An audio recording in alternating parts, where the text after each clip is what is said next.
ଏମିତି ଜଣେ ସ୍ୱାମୀ ପାଇ କେତେ ଗର୍ବିତ କେତେ ଖୁସି। ମୁଁ ସମାଚାରରୁ ଆସୁଛନ୍ତି ନ୍ୟୁଜ ଚ୍ୟାନେଲରୁ କହୁଛନ୍ତି। ଆଜି ମା ସରସ୍ୱତୀଙ୍କ ପାଖକୁ ଗେଲିକୁ ଟିକେ ନେଇ ଆସିଛି। ଆଜି ମା ସରସ୍ୱତୀଙ୍କ ପୂଜା। ଗେଲିକୁ ଆଜି ବହୁତ ଆଶୀର୍ବାଦ ଦେବେ ମା, ଯେମିତି ଗେଲି ମୋର ଶୀଘ୍ର ଭଲ ହେଇଯିବ।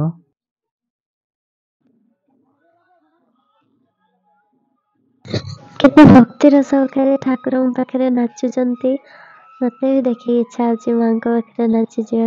ମାଙ୍କ ଭୋଗ ଆଜି ଆମ ପାଖକୁ ଆସିଛନ୍ତି କନକ ନ୍ୟୁଜରୁ ଦିଲ୍ଲୀପ ଭାଇ ଆଉ କୋମଳ ଭାଇ।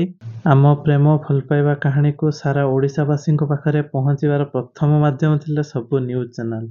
ଆଜି ବି ସ୍ପେଶାଲ ଭାଲେଣ୍ଟାଇନ୍ସ ଡେରେ ଭାଇମାନେ ଆସିଛନ୍ତି ଆମ ଭଲ ପାଇବାକୁ ଆପଣଙ୍କ ପାଖରେ ପହଞ୍ଚାଇବା। ବର୍ତ୍ତମାନ ପ୍ରେମ ସପ୍ତାହ ଚାଲିଛି। ଆପଣ ଦମ୍ପତି ହିସାବରେ ଚର୍ଚ୍ଚାର କେନ୍ଦ୍ରବିନ୍ଦୁ ମଧ୍ୟ ପାଲଟିଥିଲେ। ଏବେ କେମିତି ଆପଣଙ୍କର ପ୍ରେମ ସପ୍ତାହ ଚାଲିଛି? ଭାଲେଣ୍ଟାଇନ୍ସ ଡେ ବହୁତ ବଡ଼ ଦିନ ଆମ ପ୍ରେମୀ ଯୁଗଳମାନଙ୍କ ପାଇଁ। ଆମର ତ ଏବେ ପରିସ୍ଥିତି ଯେମିତି ଆମେ ଫିଜିଓଥେରାପି କରୁଛୁ, ଯେମିତି କଷ୍ଟ ଯନ୍ତ୍ରଣା ସହିତ ଯେମିତି ଆଗେଇ ଚାଲିଛୁ, କେମିତି ଆମେ ଗୋଟେ ଖରାପ ପରିସ୍ଥିତିରୁ ବାହାରକୁ ବାହାରିବୁ, କେମିତି ମୋ ଗେଲି ମୋ ଭଲ ପାଇବା କେମିତି ଶୀଘ୍ର ଭଲ ହେବ, ସେଇ ଦିଗରେ ଆମେ ଲକ୍ଷ୍ୟ ରଖିଛୁ। ଫିର୍ ବି ଆମ ଏଇ ଦିବସଟାକୁ, ଏଇ ଯେଉଁ ୱିକ୍ଟାକୁ, ଏଇ ସପ୍ତାହଟାକୁ ଆମେ ବହୁତ ଖୁସିରେ ସ୍ପେଣ୍ଡ କଲୁ। ପ୍ରେମ ଦିବସ ଚାଲିଛି, କେମିତି ପାଳନ କରୁଛନ୍ତି ଆପଣ ଦୁଇ ଜଣ? ଆମେ ବହୁତ ଖୁସିରେ ପାଳନ କରୁଛୁ। କିନ୍ତୁ ମୋ ପାଇଁ ପ୍ରତି ଡେରେ କିଛି ନା କିଛି କ୍ୟୁଟ୍ ସରପ୍ରାଇଜ୍ ପ୍ଲାନ୍ କରିଥିଲେ। ରୋଜ୍ ଡେରେ, ପ୍ରପୋଜ ଡେ, ଟେଡି ଡେରେ, ମାନେ ମୋତେ ଯେମିତି ସବୁ ପସନ୍ଦ କ୍ୟୁଟ୍ ଜିନିଷ, କିନ୍ତୁ ସେଇଭଳି ସବୁ ଜିନିଷ ମୋ ପାଇଁ ସରପ୍ରାଇଜ୍ କରିକି ପୁରା ପ୍ଲାନ୍ କରିଥିଲେ। ସେ ବି ଆମ ଫିଜିଓଥେରାପି ଭିତରେ। ଫିଜିଓଥେରାପି କରୁଥିଲୁ, ଫିଜିଓଥେରାପି ସରିବା ପରେ ସବୁବେଳେ ବୋଲି ମୋତେ ସରପ୍ରାଇଜ୍ ଦେଉଥିଲେ। ଝଡ଼ଝଞ୍ଜା ଥିଲେ ମଧ୍ୟ ଏଇ ଯେଉଁ ପ୍ରେମ ସପ୍ତାହ ପ୍ରେମୀ ଯୁଗଳଙ୍କ ପାଇଁ ସେଠି ଭାବିକି ଆପଣ ମନେଇଛନ୍ତି ନା କ'ଣ? କେମିତି? ଦୁଃଖ କଷ୍ଟ ଯନ୍ତ୍ରଣା ଏସବୁ କାହା ପାଖରେ ନାହିଁ, ଦୁନିଆର ସମସ୍ତଙ୍କ ପାଖରେ ଅଛି। କିନ୍ତୁ ଯେତେବେଳେ ସମୟ ଆସେ ଖୁସି ହବା ପାଇଁ, କିନ୍ତୁ ଆମେ ଦୁଃଖଟାକୁ ଏତେ ବଡ଼ ବୋଲି ଭାବୁଛେ, କିନ୍ତୁ ସେ ଖୁସି ଛୋଟ ଛୋଟ ଖୁସି ମିଳେ ଜୀବନର। ସମସ୍ତଙ୍କୁ ଛୋଟ ଛୋଟ ଖୁସି ମିଳେ, କିନ୍ତୁ ସେ ଛୋଟ ଛୋଟ ଖୁସିକୁ ଆମେ କେବେ ଖୁସି ହେଇପାରୁନା, କାହିଁକି ନା ଆମ ଲାଇଫରେ ଗୋଟେ ବଡ଼ ଦୁଃଖ ଚାଲିଥାଏ। ଯେତେବେଳେ ଗୋଟେ ବଡ଼ ଦୁଃଖକୁ ହରେଇବାର ଅଛି, ସେତେବେଳେ ଛୋଟ ଛୋଟ ଖୁସିକୁ ବହୁତ ବଡ଼ ଖୁସି ବୋଲି ଭାବିକି ଯଦି ଆମେ ଖୁସି ହେଇପାରିବା, ସେ ଦୁଃଖ ଦିନେ ନା ଦିନେ ଆମ ଜୀବନରୁ ତ ନିଶ୍ଚିତ ଚାଲିଯିବ। କେବେ ଜାଣିଲେ ହଠାତ୍ ତାଙ୍କ ଗୋଡ଼ ଏମିତି ଖରାପ ହେଲା ବୋଲି? କେତେ ମନରେ ଦୁଃଖ ଆସିଥିଲା? କ'ଣ ଭାବିଥିଲେ ସେ ସମୟରେ? ବହୁତ ଦୁଃଖ ହେଲା, ବହୁତ କଷ୍ଟ ହେଲା।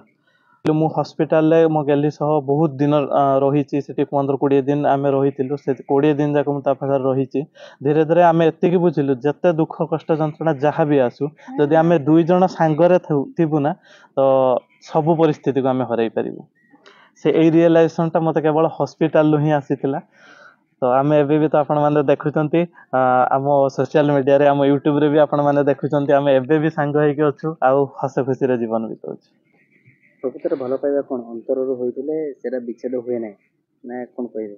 ଆଜି ଭାଲେଣ୍ଟାଇନ୍ ଡେରେ ପ୍ରେମୀ ଯୁଗଳମାନଙ୍କୁ କ'ଣ କହିବେ? କେବଳ ଏତିକି କହିବି, ବିଶ୍ୱାସର ସହ ଯଦି ବି ଆପଣ କାହାକୁ ଭଲ ପାଉଛନ୍ତି, ବିଶ୍ୱାସ ରଖନ୍ତୁ ଆଉ ବହୁତ ଭଲ ପାଇବା ଦିଅନ୍ତୁ। ଆପଣ ନିଜକୁ ଏକ୍ସପ୍ରେସ୍ କରନ୍ତୁ, ଭୁଲି ଯାଆନ୍ତୁ ଯେ ମାନେ ଆପଣଙ୍କୁ କେହି ଜଜ୍ କରୁଛି, କେହି କିଛି ମାନେ ଭାବୁଛନ୍ତି ଆପଣଙ୍କ ବିଷୟରେ, ଆପଣ ଏକ୍ସପ୍ରେସ୍ କରିବେ। କିନ୍ତୁ ଆପଣ ଯଦି ଭଲ ପାଇବାଟାକୁ ମନ ଭିତରେ ରଖିଦେଲେ, ଭାବିବେ ଭଲ ପାଇବା ଏକ୍ସପ୍ରେସ୍ କଲେ ଲାଭ କ'ଣ?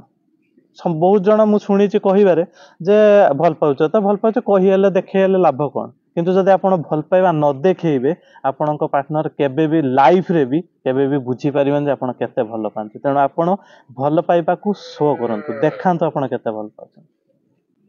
କ'ଣ ପ୍ରକୃତରେ ଯେମିତି ପ୍ରଥମରେ ହାତ ଧରିକି ପ୍ରତିଶ୍ରୁତି ଦେଇଥିଲେ, ସେମିତି ହାତ ଧରି ଆଜି ଯେମିତି ପ୍ରଥମ ଦିନ ଯୋଉ ଦିନଠୁ ଯେମିତି ସେ ହାତ ଧରି ପ୍ରତିଶ୍ରୁତି ଦେଇଥିଲେ, ଆଜି ଯାଏ ସେମିତି ମୋ ହାତ ଧରି ସେ ଚାଲିଛନ୍ତି।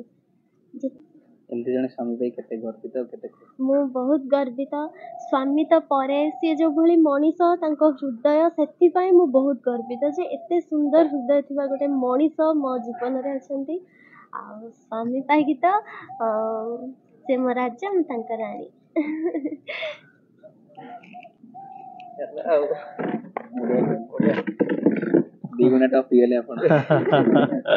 ଆଉ ଏଇଟା ସତରେ ଆମ ମନ କଥା, ଯେମିତିକି ଯେତେ କହିଲେ ବି ଆମ ମନ ଭରେ ନା, ମାନେ ସବୁବେଳେ ମନରୁ ହିଁ ଖାଲି କେବଳ ଭଲ ପାଇବା ଆସିଥାଏ।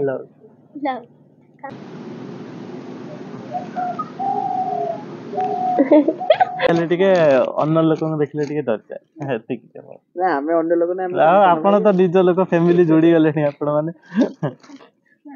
ଆମେ ଥର ବାହାଘର ତାପରେ ଭାଲେଣ୍ଟାଇନ୍ସ ଡେ ରେ ସବୁ ଆସିଥିଲେ ଏତେ କମ୍ଫର୍ଟେବଲ ଫିଲ୍ କରେଇଲେ ନା ମୋର ସେ ଡରଟା କମିଗଲା କିନ୍ତୁ ଫାଷ୍ଟ ବାହାଘର ପରେ ଯୋଉ ଡରି ଆସିଥିଲା ମୁଁ ପୁରା obviously ଡରିକି ଏମିତି ବସିଥିଲି। ଫାଷ୍ଟ ମାନେ ଇଣ୍ଟରାକ୍ସନ ଯେତେବେଳେ ମିଡିଆ ସହ obviously ହଁ ତ ରହିବ ମୁଁ ନା। ଡରି ଯାଇଥିଲି ମୁଁ କାନ୍ଦିଲି ମୁଁ ଯିବିନି ମିଡିଆକୁ ମୁଁ ଯିବିନି ମୁଁ କଣ କହିବି କଣ କରିବି ଜେଜେ ଜେଜେମା ସବୁ ଏଇଠି ଆମେ ବସିଛୁ।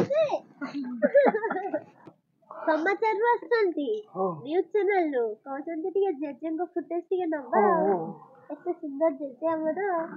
କେତେ ବୟସ ହେଲାଣି? ଆଜ୍ଞା